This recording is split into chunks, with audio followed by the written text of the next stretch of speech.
Friends, news channel देखे आप सभी दर्शकों का बहुत बहुत स्वागत है। मैं हूं रमनदीप कौर। इस वक्त की बड़ी खबर आ रही है प्रयागराज से। क्या है पूरा मामला, देखने के लिए बने रहिए हमारे साथ। रामचरितमानस और बद्रीनाथ पर अपनी विवादित टिप्पणियों से सुर्खियों में रहे सपा विधान परिषद सदस्य स्वामी प्रसाद मौर्य मंगलवार को एक बुद्ध भारत एकता सम्मेलन में शामिल होने प्रयागराज के कुराव गांव पहुंचे थे, जहां उन्होंने अपने भाषण में फिर से देवी लक्ष्मी पर तंज कसते हुए सवाल खड़े किए भगवान के होने पर। और ऐसे में उन्होंने टिप्पणी करते हुए क्या कुछ कहा है विवादित।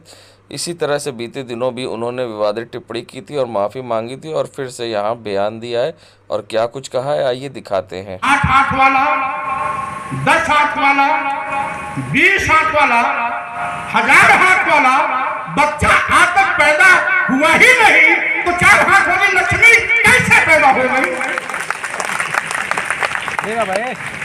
जब 4 हाथ वाला बच्चा आप अस्पताल में जाते हैं, अगर किसी बच्चे का सिर बड़ा हो जाता है तो पैदा होने के पहले या पैदा होते होते मर जाता है।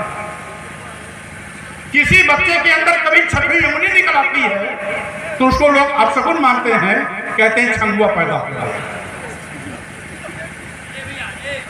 और किसी के इस बनावट के अलावा कोई अंग बढ़ जाता है तो वो पेट में मर जाता है या पैदा होते होते मर जाता है। कभी भी 4 हाथ वाला, 8 हाथ वाला, 10 हाथ वाला, 20 हाथ वाला, 1000 हाथ वाला बच्चा पैदा ही नहीं हुआ। जब 4 हाथ वाला बच्चा पैदा नहीं हुआ तो 4 हाथ वाली देवी कहां से आ गई? 8 हाथ वाले भगवान कहां से आ गए? 20 हाथ वाला रावण कहां से आ गया? 1000 हाथ वाला सहस्त्रबाहु कहां से आ गया? संगम नगरी प्रयागराज में एक बार फिर शुआर्ट्स चर्चाओं में है। बता दें, शुआर्ट्स के कुलपति आर.बी. लाल, उनके भाई विनोद बी. लाल, सहयोगी रमाकांत दुबे, प्रोफेसर इम्तियाज समेत 11 लोगों पर एफआईआर दर्ज हुई है। बता दें, जहां शुआर्ट्स में एक लड़की ने गंभीर आरोप लगाते हुए एफआईआर दर्ज कराई है। इलाहाबाद विश्वविद्यालय में वे रहकर पढ़ाई करने आई थी और अपने गृह जनपद में जाकर उसने एफआईआर कराई है। किस तरह से शुआर्ट्स के जहां कुलपति के वो संपर्क में आई और किस तरह से उसके साथ दुष्कर्म हुआ और धर्मांतरण का खेल हुआ। ऐसे में युवती ने एफआईआर दर्ज कराते हुए कई गंभीर आरोप भी लगाए हैं। शुआर्ट्स के कुलपति आर.बी. लाल, विनोद बी. लाल, रमाकांत दुबे, प्रोफेसर इम्तियाज सहित 2 महिलाओं और अन्य लोगों पर एफआईआर दर्ज कराई है। और किस तरह से इस खेल का खुलासा हुआ है, आइए दिखाते हैं एक खास रिपोर्ट। शुआर्ट्स के कुलपति आर.बी. लाल, उसके भाई विनोद बी. लाल और उसके करीबी रमाकांत दुबे व प्रोफेसर इम्तियाज सहित कुल 11 लोगों पर एफआईआर एक और धर्मांतरण और गैंगरेप मामले में हुई है। बता दें, जहां हमीरपुर के रहने वाली इस युवती ने जहां इलाहाबाद विश्वविद्यालय में एडमिशन लिया था, हॉस्टल में उसकी एक महिला से मुलाकात हुई थी और वह अक्सर गिफ्ट लेकर आती थी, जिसके बाद उस युवती ने उससे संपर्क में आई और उसे भी चर्च ले जाया गया, जहाँ पर उसके धर्मांतरण को प्रलोभन दिया गया और साथ ही कहा गया कि उसका बेहतर भविष्य होगा। और युवती चर्च आने जाने लगी। एक दिन विशेष प्रार्थना के लिए उसे रोका गया, जहां पर नशीले पदार्थ उसको मिलाकर जहां उसके साथ गैंगरेप किया गया। और जब वे सुबह उठी तो उसे आर.बी. लाल ने धमकाया कि मेरा कुछ भी नहीं कर पाओगे, जिसके बाद युवती ने अब इस मामले में एफआईआर दर्ज कराई है और मदद की गुहार लगाई है और अपनी जान का खतरा बताया है। बता दें, धर्मांतरण और गैंगरेप मामले में आर.बी. लाल और उसके करीबियों पर एक और एफआईआर दर्ज हुई है। अब देखना होगा इस पर किस तरह से कानूनी शिकंजा कसता है और इस पर आगे किस तरह की कार्रवाई होगी। जनता मोहम्मद आमिर, प्रयागराज। सरकार की एसपीएल योजना के लिए आज पुलिस लाइन में बैठक की गई। छात्र छात्राएं सीखेंगे कैसे करती है पुलिस काम, पुलिस की कार्य प्रणाली को सीखेंगे छात्र। स्नातक तक के छात्र छात्राओं को उनके आसपास के थानों में पुलिस अपनी टीम बनाकर काम करेगी और छात्र छात्राएं समझ सकेंगे पुलिस कैसे करती है काम। जाने क्या है खास। हम लोग ने एक मीटिंग आयोजित की थी कि स्टूडेंट पुलिस एक्सपीरियंशियल लर्निंग, जो एक भारत सरकार का प्रोग्राम है, जिसमें कि जो स्टूडेंट्स हैं, स्नातक स्तर के जो स्टूडेंट्स हैं, उनकी एक पुलिस के साथ जुड़ के वो लोग एक 1 माह का एक्सपीरियंस लेंगे, क्योंकि पुलिस एक ऐसा विभाग है जो अलग अलग लोगों से डील करता है, अलग अलग परिस्थितियों से डील करता है। तो उसी से वो बच्चे कुछ सीखेंगे। तो उसी सिलसिले में हम सभी पुलिस के ऑफिसर्स, NSS के नोडल्स और जिन थानों पर उन बच्चों को जाना है, हमने 7 थाने चिन्हित किए हैं, उन सभी की एक प्रेपरेटरी मीटिंग हुई थी। ये कब स्टार्ट होगा और ये कैसे आगे प्रोग्रेस करेगा, इसके अपडेट्स हम बाद में देते रहेंगे। पुलिस एक ऐसा विभाग है जिसमें कि कई सारी सिचुएशन से पुलिस डील करता है, और जो बच्चे हैं वो इतने वाइड रेंज के एक्सपीरियंस को किसी और विभाग से शायद ना ले पाएँ, या अपने नॉर्मल कॉलेज के लाइफ में वो एक्सपीरियंसेस को ना ले पाएँ। तो यदि वो पुलिस के साथ जुड़ेंगे तो वो पुलिस के कार्यप्रणाली, पुलिस की कार्य, जनता से डील करने का तरीका, ट्रैफिक से डील करने का तरीका, महिला संबंधी अपराध, अलग अलग पटल होते हैं, अलग अलग शाखाएं होते हैं, उन सभी का एक्सपोजर पाएंगे। वो एक इन्फॉर्म्ड सिटीजन्स बनेंगे। जब वापस समाज में जाएंगे तो वो भी कुछ और जागरूकता फैलाएंगे और उनका खुद का भी विकास होगा इससे। कोऑर्डिनेटर हमारे साथ जुड़े हुए हैं जो कि इन्हें चिन्हित करके बताएंगे, जो बच्चे इंटरेस्टेड हैं, किस थाने में वो कंफर्टेबली पहुंच सकते हैं।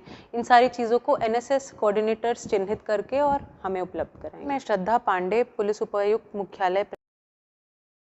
संगम नगरी प्रयागराज में जहां इलाहाबाद विश्वविद्यालय के साइंस फैकल्टी के मैदान में इंटरनेशनल और नेशनल हॉकी गेम खेले जाने के लिए हॉकी कोर्ट बनकर तैयार हो गया। प्रधानमंत्री नरेंद्र मोदी ने 5 अक्टूबर 2021 का शिलान्यास किया था इसका, और अब ये हॉकी कोर्ट बनकर तैयार हो गया। स्मार्ट सिटी के प्रोजेक्ट के तहत ये हॉकी कोर्ट बनाया गया है। हॉकी फेडरेशन ने भी मंजूरी दे दी है कि इस फील्ड पर नेशनल और इंटरनेशनल मैच खेले जा सकते हैं, और ओलंपिक भी यहां खेले जाने की संभावना जताई जा रही है। ऐसे में क्या कुछ कहना है मिशन मैनेजर का, आइए दिखाते हैं। प्रयागराज स्मार्ट सिटी लिमिटेड द्वारा ये हॉकी टर्फ बनाया गया है। ये इंटरनेशनल स्टैंडर्ड का हॉकी टर्फ है।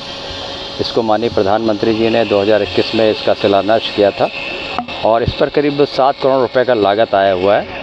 ये हमारे पास इंटरनेशनल हॉकी फेडरेशन ने इसको सर्टिफाई कर दिया है कि इस फील्ड में नेशनल और इंटरनेशनल मैचेस खेले जा सकते हैं। इसमें आप सामने देख रहे हैं, इसमें दो कॉन्फ्रेंस हॉल्स हैं और साथ में उनके टॉयलेट्स हैं। ये टीम्स के लिए, जो टीम आएंगी वो कॉन्फ्रेंस रूम में बैठकर अपना स्ट्रैटेजी तय करती हैं।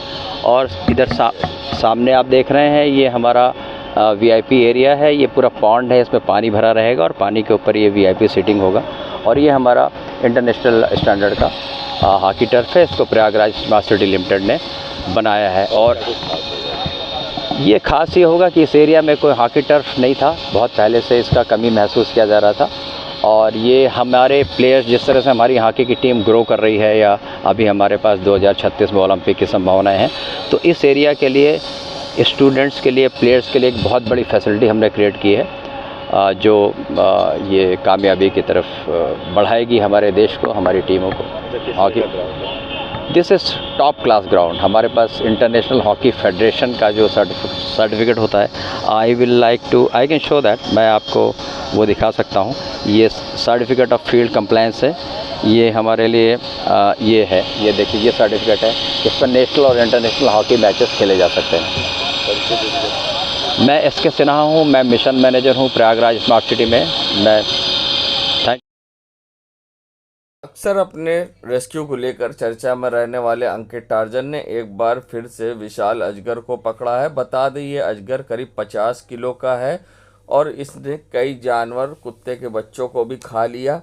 बता दें, अजगर को मिंटू पार्क के बाहर से अंकित टार्जन ने रेस्क्यू किया, और जब इसको रिलीज़ करने जंगल पहुंचे तो अंकित टार्जन पर अजगर ने कई बार हमला भी किया, मगर अंकित टार्जन ने सफलतापूर्वक 50 किलो के अजगर को मिंटू पार्क के बाहर से रेस्क्यू कर जंगल में छोड़ दिया। और क्या कुछ कहना है इस पूरे मामले पर अंकित टार्जन का, आइए दिखाते हैं। हेलो दोस्तों, जैसा कि आप जानते हैं, मैं अंकित टार्जन, मेरे पास है अभी 50 किलो का अजगर, जिसे इंडियन रॉक पाइथन इंग्लिश में बोलते हैं, गांव में अजगर बोलते हैं। और इसने 4 बच्चे ले लिए थे, जो कि 4 बच्चे थे, डॉग के बच्चे थे। 4 बच्चे इसने ले लिए हैं, और ये 50 किलो का अजगर है मेरे पास ही। ये यहाँ पे आप देख सकते हैं, ये अजगर है 50 किलो का है। काफ़ी फुर्तीला भी है और काफ़ी मोटा भी है, काफ़ी एक्टिव है। कई बार मेरे ऊपर हमला करा। और ये निकला कहाँ पे था, मैं आपको बताने जा रहा हूँ। ये निकला था हमारे प्रयागराज के मिंटू पार्क के अंदर रात को 2 बजे। रात को 2 बजे ये वहीं पर रोड पे टहल रहा था। जो वहाँ पे रात को ड्यूटी पे लगाए गए हैं उनको दिखा। तो उन्होंने मुझे फ़ोन कराया, तो वन विभाग से मुझे कॉल आई रात को 2 बजे। इसका मैंने रेस्क्यू किया। पता लगा कि मिंटू पारा के अंदर डॉग ने बच्चे दे रखे हैं, जो कि 4 बच्चे उसके ये पूरा लील गया था। और आज है दिवाली का टाइम, और जैसा कि आप जानते हैं कि नेचर में एक दूसरे को खाना तो जायज़ है, तो ये अगर नहीं खाएगा तो ये मरेगा ही। और फिलहाल ये अजगर है। अजगर तो फिलहाल इसको धूप लेना भी बहुत ज़रूरी है। धूप नहीं लेगा तब भी मरेगा, क्योंकि अजगर को धूप लेना बहुत ज़्यादा ज़रूरी है। अजगर कहीं भी बिल में होगा, धूप लेने ज़रूर निकलेगा। तो देर ना करते हुए इसी खूबसूरत जंगल में हम इसे रिलीज़ करें। देश दुनिया की खबरों के लिए world media times news channel को सब्सक्राइब करें।